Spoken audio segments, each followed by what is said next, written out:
Bonjour à tous, c'est l'année sacerdotale et la famille en question s'intéresse cette semaine aux vocations. Comment des parents réagissent en apprenant que leur fils sent un appel à devenir prêtre? Est-ce une bonne nouvelle ou redoutent-ils ce choix de leur enfant?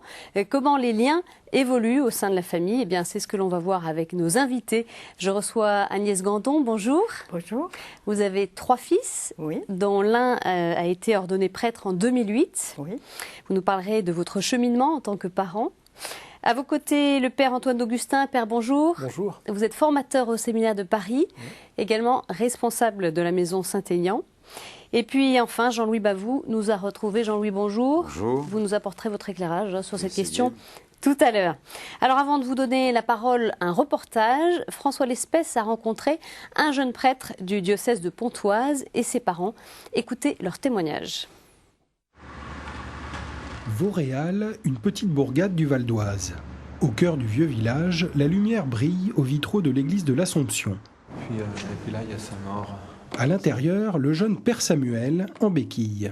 Ce soir-là, il sort tout juste de l'hôpital, où il vient d'être opéré du genou. Et c'est en civil qu'il accueille ses parents, venus prendre de ses nouvelles. Il leur fait visiter l'église, l'un des 4 clochers où il exerce son ministère depuis 7 mois. C'est un tout jeune prêtre, ordonné au mois de juin précédent, en présence de ses parents, très croyants. C'était une très belle cérémonie, mais moi j'ai été plus touchée le lendemain à la première messe. C'est là que j'ai vraiment réalisé, quand je l'ai vu en fin de procession avec la chasuble et que c'était lui qui allait présider, c'est vraiment là que ça a été un choc, quoi, une grande émotion. Le père Samuel, lui, se souvient surtout de l'assemblée qu'il accueillait ce jour-là. Le premier souvenir, c'est l'assemblée. Une assemblée très très nombreuse, en disant que voilà, c'était vraiment le moment où je vais être donné à ce peuple. Et j'étais tellement ému qu'au moment du baiser de paix, j'ai oublié qu'il fallait qu'on va traditionnellement donner la paix à sa famille. Heureusement, il y avait l'autre prêtre qui était ordonné, qui m'a montré le chemin. Depuis ce jour, les parents de Samuel, qui habitent la région, viennent régulièrement le visiter. En rentrant au presbytère, le père Samuel est accueilli par l'autre jeune prêtre de la paroisse et par une petite surprise. Alors, je ne sais pas ce qu'il y a dedans, mais c'est marqué pour le bon rétablissement du père Samuel. C'est quelque chose de très De la famille Delorme. Et alors, à l'intérieur, on a un beau gâteau au chocolat. On réalise dans le choix de cette vocation que après il nous appartient plus vraiment, c'est une famille élargie, quoi. C'est sa paroisse, c'est sa famille aussi.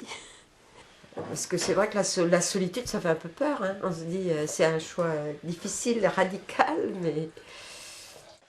Ce choix de devenir prêtre, Samuel l'a annoncé un beau jour à ses parents sans qu'ils s'y attendent. Je suis un dimanche après-midi à la maison, timidement, et il a dit bah, écoutez, je vais rentrer au séminaire. Voilà, J'ai été surprise et puis aussi j'ai eu des sentiments un peu de peur. Ce choix radical, j'ai vu tous les renoncements. Et ça me faisait un peu peur, oui, les renoncements. Est-ce que vraiment ce choix-là va le combler, va le rendre heureux?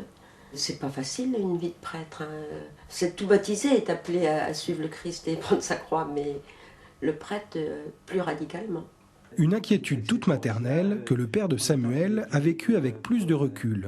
Et dire que son fils allait transformer ce pain et du vin en corps et sang de Jésus-Christ et manifeste donc le sacrement du pardon, c'est quelque chose de fabuleux, donc, qui dépasse, qui était plus grand que ce que je pouvais avoir comme frustration.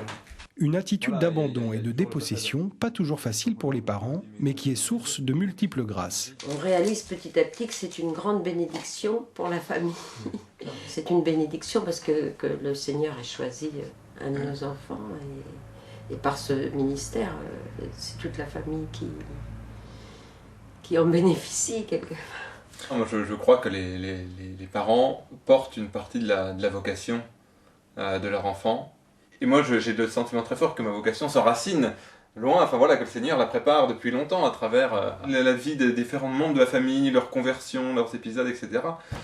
Si la vocation de Samuel est le fruit de la foi de ceux qui l'ont précédé, son choix de répondre oui à cet appel entraîne aussi toute sa famille dans une nouvelle étape à la suite du Christ. Alors Agnès, ce témoignage fort qu'on vient d'entendre, est-ce que ça fait un petit peu écho à votre expérience? Ah oui, tout à fait, oui. Les craintes pour l'engagement, c'est vrai qu'on ne sait pas ce que c'est, puisque nous, on n'en a pas eu dans notre famille, Oui. mais donc on connaît beaucoup de prêtres, et c'est vrai qu'il y a quand même un engagement radical qui est Qui pose vraiment question. énorme. Oui, oui, oui. C'est toujours un choc, père, pour les parents, hein, cette mère qui dit, elle réalise d'ailleurs même pleinement l'engagement de son fils, non pas le jour de l'ordination, mais le lendemain, lors de la première messe qu'il va célébrer. C'est un choc pour les parents. Ça peut être un choc. Oui, pas toujours. C'est pas toujours un choc. D'accord. Parce qu'il y a des moments très intuitifs, vous savez. Alors elles disent rien, mais au fond de leur cœur, elles savent qu'il y a quelque chose qui est en train de se jouer. Il y a des papas intuitifs aussi, puis il y a des mamans qui parlent avec leur mari. Et donc ils portent ça au fond du cœur, dans le secret, parce que souvent les futurs séminaristes n'en parlent pas. Ils restent très très discrets pour que le discernement se fasse mieux. Mais c'est clair que si le bon Dieu prépare le futur prêtre, le bon Dieu prépare aussi les parents. D'accord. Ça, c'est clair aussi. Mais et les frères et sœurs, d'ailleurs. On voit bien que c'est un cheminement, que ça ne se fait pas du jour au lendemain. C'est un mûrissement. Voilà. Un mûrissement au cœur de la famille. Oui. C'est le premier séminaire, la famille. D'accord. Agnès, alors, vous avez élevé vos enfants dans la foi. Oui. Est-ce que vous avez été, malgré tout, surprise par la décision de votre fils? Oui. Ou est-ce que c'est quelque chose que vous espériez peut-être secrètement? Peut-être secrètement, mais sans le dire, Oui. et sans faire quoi que ce soit dans ce sens, mais pas dans le sens inverse non plus. Et oui, c'était une heureuse nouvelle, Oui. mais ce qu'il y a, c'est que quand il a commencé d'en parler, vraiment, c'est qu'il s'apprêtait à faire des études supérieures. Il devait passer son BTS. Oui. Et ça, pour moi, c'était vraiment incontournable. Il fallait d'abord passer par cette étape-là avant d'envisager d'entrer au séminaire. C'est en tout cas ce que vous lui avez demandé. Avec mon mari, on était d'accord, oui. Et puis lui aussi, d'ailleurs. Ça prolongeait 2 ans encore, l'attente, mais bon. Oui. Et comment a réagi votre mari à cet appel de votre fils? Je crois qu'il y a un bonheur intérieur qu'il a manifesté. Et puis, il était conscient aussi des difficultés. Donc, et puis, on pense que la famille est quand même là pour l'aider, si besoin. Et bon, voilà, quelle que soit la situation, de toute façon. Père, alors, est-ce qu'aujourd'hui, des parents croyants, fervents, est-ce que c'est quelque chose qu'ils peuvent souhaiter qu'un de leurs enfants devienne prêtre? Bien sûr, j'espère pour eux. Mais c'est ce que vous observez parce que, non, il y a tous les cas de figure. Vous avez tous les cas de figure, oui. Il y a même des parents très croyants, très pratiquants, qui aiment beaucoup l'Église. Qui ne le souhaitent pas. Oui, qui ont imaginé ce que serait leur fils, qui voyant qu'il réussit par exemple des études très très brillantes, mais sont déçus de ce qu'ils voient se réaliser. Vous avez d'autres ambitions pour leur fils. Ça. Ce qui se passe souvent dans une famille, c'est qu'il y a un décalage énorme entre ce que les parents pensent que les enfants seront et ce que les enfants réalisent. Et c'est une souffrance, c'est parfois au début une souffrance, après c'est souvent une joie, une grande joie. D'accord. Des années plus tard, quand les parents voient que leur enfant est heureux, paisiblement et tranquillement et profondément heureux, c'est une vraie joie pour la famille. D'accord, c'est ça qui rassure. Mais alors vous évoquiez la question des parents qui peuvent y être hostiles à ce choix-là. Qu'est-ce que vous conseillez à un jeune qui viendrait à vous en vous disant j'aimerais rentrer au séminaire et puis les parents qui disent niet. Qu'est-ce que vous faites là? Dieu est puissant, Dieu est bon, Dieu aime ses parents et Dieu saura les accompagner paisiblement et tranquillement. C'est un père qui est bon. Il aidera le jeune à mûrir, mais il aidera aussi les parents petit à petit à accepter. J'ai vu beaucoup de jeunes qui ont décidé un petit peu brutalement d'entrer au séminaire alors que les parents n'étaient pas d'accord. Oui. Et finalement, petit à petit, les parents réalisant que naturellement le jeune était heureux, eh ben, ils sont petit à petit acceptés. Alors, ils ne comprennent pas tout, hein, mais ils voient qu'il est heureux, ils voient qu'il fait du bien. Et ça, les parents sont très sensibles à ça. D'accord. Donc ça, c'est encore un peu des processus hein, sur du long terme ou du moyen terme. Agnès, est-ce que vous avez eu le sentiment qu'il y avait une forme d'abandon ou de dépossession on le voit dans le reportage, la maman dit on réalise qu'il ne nous appartient plus. Est-ce que vous avez ressenti cette chose-là ou pas? Au moment de l'ordination? Ou peut-être avant, ou je ne sais pas si ça s'est senti à un moment particulier, mais qu'il appartient à l'Église en quelque sorte. De toute façon, les enfants que nous avons ne nous appartiennent plus. Ouais. Donc pas plus lui que vos autres enfants. Ouais. Donc, mais là, je rejoins ce qu'on a vu dans le film. La maman qui réalise que bon, et le papa, lui, la consécration, c'est vrai que à un moment, il n'y avait pas beaucoup de prêtres. On disait, dans quelques années, on manquera de prêtres, etc. Moi, je me suis dit, mais ça va être épouvantable, parce que si on ne peut plus recevoir le corps du Christ, comment on va faire? On en a besoin, c'est vital. Et donc, c'était un peu un moment d'angoisse. Et puis après, je me suis dit, dans le fond, c'est pas le côté pratique, mais je disais, c'est vrai que c'est... Moi, personnellement, j'ai jamais pensé, même si ça nous arrivait, de me révolter contre cette décision, parce que j'ai jamais pensé que ça s'adressait aux autres. Vous savez, il y a une autre chose, c'est que votre fils prêtre, quelque part, est presque plus disponible pour vous que les autres enfants. Vous avez cette impression-là, Agnès? Vous arrivez quand même à le voir ou être en contact avec lui régulièrement? Mais le voir... oui, on le voit, mais il s'arrange aussi pour retrouver aussi ses frères. Donc... on l'a vu là à Noël, on les a vus tous les trois. Parce que les jeunes prêtres sont quand même occupés avec les charges de paroisse. Mais bien sûr. Oui, ils sont occupés, bien sûr, ils sont occupés. Les pères de famille sont bien plus occupés que les prêtres. D'accord. Ils ont un boulot à plein temps, ensuite ils ont leur famille à s'occuper. Nous, on décide, quand les choses s'arrêtent, finalement. Donc, dire qu'on est fatigué, oui, on bosse, c'est vrai, mais on bosse comme les autres.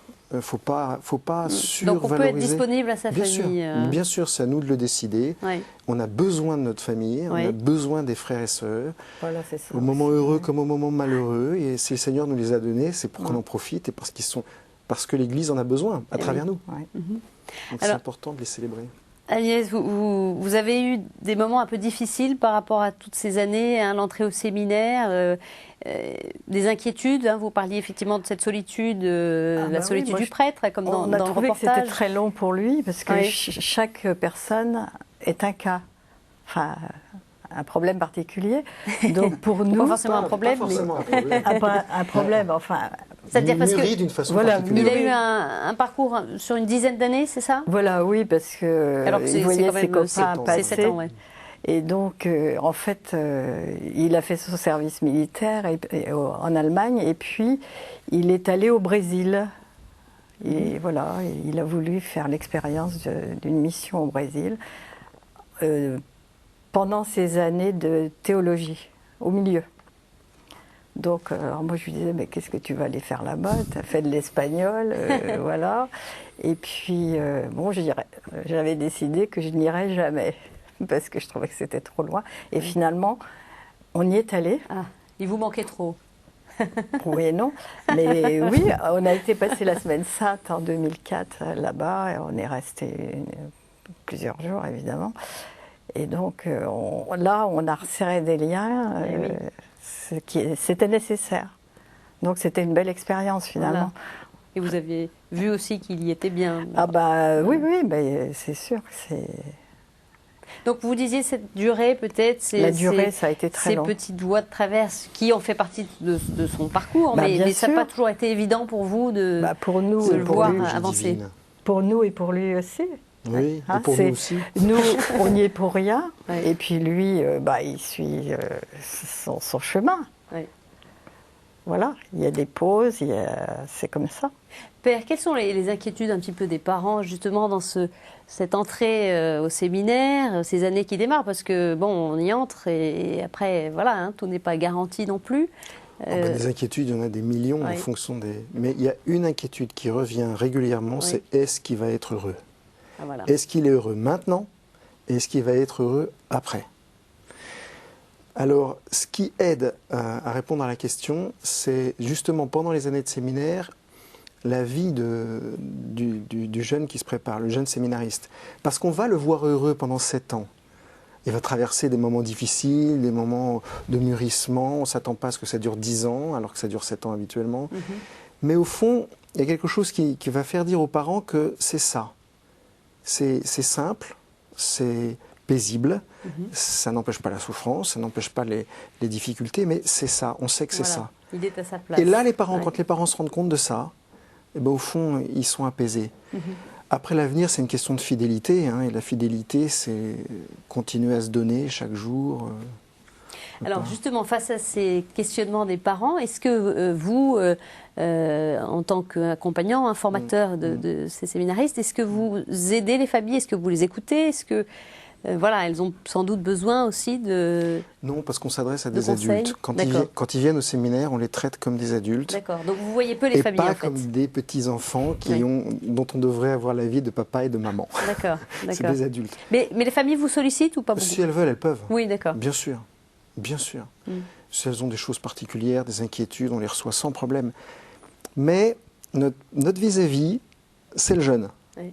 Et on le considère comme un adulte, et un adulte qui exerce sa liberté. Et alors on lui pose des questions sur sa famille. Hein.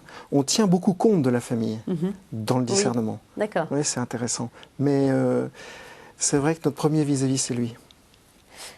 Agnès, alors pendant cette formation de 10 ans, on va passer sur les années où votre fils a bougé à l'étranger, même si vous êtes allé le voir au Brésil notamment. Alors, est-ce que vous avez pu voir votre fils régulièrement quand il était au séminaire à Paris? Quel lien aviez-vous avec lui à ce moment-là? Je me souviens que quand il était en philosophie, donc il était basé à Saint-Louis-en-Lille, donc de temps en temps on allait avec mon mari à la messe là-bas et ça nous permettait de le voir. Et puis quand il n'avait pas d'obligation l'après-midi, donc on déjeunait ensemble avec ses frères. On faisait un rassemblement familial proche. Vous pouviez le voir quand vous vouliez. Oui, c'est ça. Voilà. Mais bon, après, maintenant c'est un peu plus difficile, quoi. Mais vous savez, c'est pas plus difficile que quand on est marié. Hein. Oui, bien sûr. Franchement. C'est sûr. Mais on peut pas être faudrait toujours... demander à notre diacre. Mais... On peut pas être toujours avec ses enfants. Bien sûr, quoi qu'il en soit avec lui comme avec les autres. C'est eux qui font leur vie. Oui. Et voilà, nous, on a notre vie aussi. Bien sûr. Père, est-ce que les liens changent pendant les années de séminaire? Vous disiez, vous vous adressez à des adultes, les parents, bon voilà, ils ne sont pas non plus là toute la journée. Voilà, est-ce que ça évolue? Par exemple, quelle place pour le père de famille par rapport à un supérieur de séminaire? Est-ce que ça bouge? Comment ça se passe? Oui, ça bouge sûrement. Je ne sais pas vraiment répondre à cette question. Si les pères de famille veulent venir nous voir, ils peuvent venir nous voir. Régulièrement, on invite les familles au séminaire. On fait une journée des familles et on s'arrange pour voir tout le monde. Et puis, nous, ça nous permet de nous rendre compte un petit peu, de sentir dans quel contexte le jeune a évolué. C'est aussi très, très intéressant de le voir avec ses parents. Et de le voir avec ses frères et sœurs. Ça dit quelque chose. Oui, et puis quand ils viennent en paroisse, en premier cycle notamment, on voit aussi les familles, mais même à la maison Saint-Augustin pour Paris, à la maison l'année de formation, les parents viennent aussi régulièrement. C'est pas la grande chartreuse. C'est important aussi, voilà, que les familles soient présentes. Bien sûr. Est-ce que maintenant que votre fils est prêtre, Agnès, est-ce que vous avez le sentiment que vous vivez quelque chose de particulier avec lui plus qu'avec vos deux autres fils ou non? Est-ce qu'il y a des liens qui se créent quand même, qui sont un peu... C'est différent. Ouais. De quelle façon? Parce que d'abord, on sait que maintenant qu'il a son rôle dans la paroisse où il est, on ne va pas aller le scotcher tous les 2 matins. Alors dans le reportage, par exemple, on entendait cette maman qui dit, mais on se rend compte que c'est une grande bénédiction, on le réalise petit à petit pour toute la famille, donc c'est une grâce. Est-ce que vous le vivez de cette façon-là? Ah bah oui, Oui. nous on trouve que c'est un beau cadeau, même ses frères sont très heureux de le revoir, etc. Mais on sait qu'on ne peut pas débarquer dans la paroisse comme ça à l'improviste. Et puis en plus, le dimanche midi, souvent, bah, il est pris. Donc le déjeuner de famille, on ne peut plus le faire comme avant. Mais c'est comme ça. Il faut changer les habitudes. Pour l'instant. Oui. Puis il y aura des moments où il pourra être un peu plus libre. Bien sûr, mais de toute façon, il s'arrange pour venir. Alors, comme vous disiez tout à l'heure, ce qui m'étonne un petit peu, c'est que quand les prêtres veulent bouger, etc., donc ils n'hésitent pas à faire, par exemple, des kilomètres. Bon, Samuel est venu voir ma maman et donc il est venu très peu, mais il est venu quand même. Voilà, c'est vrai que c'est. Il sait être là aussi. Au moment de Noël, c'est bien. Ouais. Et alors, une question aussi sur vous, votre propre foi. Est-ce que ça a fait évoluer des choses depuis que votre fils est prêtre, ou même avant, quand il était au séminaire? Est-ce que ça chamboule un peu les choses à ce niveau-là aussi? Oui, je comprends mieux. Des fois, dans les paroisses, on s'agace parce qu'un prêtre est comme ci, un prêtre est comme ça. C'est vrai. C'est normal. Oui. Et quand on voit que c'est son propre fils, on se dit, il doit agacer aussi les autres. Il ne vous agace pas vous, mais peut-être les rassure. autres. Non, mais ça me calme un petit peu. Voilà. Ça veut dire que vous êtes moins critique sur les autres prêtres? On est critique, nous, et puis on nous critique aussi. Mais disons que, voilà, on se calme, on se dit, oui, voilà, patiente. Patiente. Voilà. Voilà. Merci à tous les deux d'avoir répondu à nos questions. Je me tourne vers vous, Jean-Louis. Alors, vous en rencontrez, évidemment, j'imagine, quelques-uns de ces jeunes prêtres et leurs familles. Mais déjà, moi, en tant que père de famille, j'ai quand même 4 garçons et j'aurais bien... En tout cas, j'étais très ouvert à cette réalité, à cette éventualité. Je pense que là, c'est plutôt rappelé. Ça serait peut-être... Non, ils sont grands maintenant. Voilà. Ce sont mes petits-fils, j'en ai déjà 6, donc tout est permis. La génération en tout cas, moi, en tant que parent, je pense que là... En tout cas, parents chrétiens, parce qu'après, c'est un autre problème. Mais en tant que parents chrétiens, je pense que le vrai souci, je pense que c'est un peu le même que lorsqu'on a des enfants qui viennent nous dire qu'ils vont se marier, c'est est-ce qu'ils sont libres? C'est la première question en tant que parent, je crois, parce que c'est vrai qu'on abandonne son enfant, on le fait grandir, on lui donne tout ce qu'on a pu lui donner, mais après, il faut le laisser se lancer dans la vie. Et ce qu'il faut souhaiter, c'est qu'on l'a aidé à discerner et à vivre librement. À aider à vivre librement et à faire des choix libres, si tant est qu'on puisse être absolument libre. Mais voilà, c'est ça, à mon avis, le gros souci des parents. En tout cas, ça aurait été le mien si un de mes fils était venu me voir en me disant, tout comme une fille d'ailleurs m'aurait parlé de consécration, c'est-à-dire, est-ce que tu es vraiment libre? Et quand mes enfants sont mariés, c'est vraiment la question essentielle. Alors ensuite, il y a un autre aspect qui est le souci alors plus quotidien du prêtre. Voilà. C'est vrai qu'aujourd'hui, le prêtre, la vie du prêtre est difficile. Et encore, sur Paris, on a peut-être une configuration un petit peu particulière. Mais en province, il y a souvent une grande solitude. Même à Paris, d'ailleurs, on est souvent frappé de s'apercevoir qu'un curé qui est bien connu, que tout le monde aime bien sur la paroisse, puis jour de Noël, on s'aperçoit qu'il était tout seul pour le repas de midi. Voilà. Donc, ce sont des situations pas toujours faciles à vivre humainement. Et ça doit être c'est un gros souci pour les parents, un souci qu'il ne faut pas du tout se voiler. C'est une vie difficile, mais on parle de fidélité. Je pense que la fidélité dans le couple est à vivre, et la fidélité à son peuple, qu'est l'Église, pour le prêtre, c'est une difficulté aussi à vivre dans notre société. Ça, je crois qu'il faut les aider, comme il faut aider les époux, il faut aider les prêtres à s'armer et à pouvoir se ressourcer pour pouvoir vivre cette fidélité. Mais voilà, je crois que c'est un souci de parents pour une vie humaine qui a fait un choix très particulier. Bon, je terminerai surtout en disant quand même que c'est un choix évidemment très particulier, puisque c'est le ministre de l'Eucharistie. Et je pense que si j'avais eu, moi personnellement, un fils prêtre, c'est vrai que de le voir en face, ou même d'être à côté de lui en tant que diacre, en train de consacrer le pain et le vin, c'est quand même le plus grand moment de l'aventure humaine, je crois. Et ça doit être une grande, grande joie, j'imagine. Merci Jean-Louis, merci à tous les trois. 2 sites internet à signaler, celui de l'Association nationale des parents de prêtres religieux et religieuses, dont l'adresse s'affiche sur vos écrans. Et puis également le service national des vocations, vocation.cef.fr. Sachez également que la journée mondiale des vocations aura lieu le 25 avril prochain. Voilà, enfin vous pouvez retrouver comme chaque semaine cette émission sur notre site ktotv.com. Merci de votre fidélité et je vous retrouve la semaine prochaine dans un nouveau numéro de La Famille en question. Au revoir.